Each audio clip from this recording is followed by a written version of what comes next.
Hello friends, today in this video right now I'm going to show you how to use an off vibrate while ringing on Redmi mobile phone. So friends, before we continue this video, do not forget to like the video and subscribe the channel. Okay, so let's start the video. At first you have to move on setting. Then from here you just keep scrolling on the down, and here is the sound and vibration. So you have to click on sound and vibration only.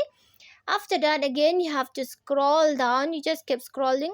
I'm scrolling little bit slow so that you can see the video clearly. Okay, so just click on vibrate while ringing.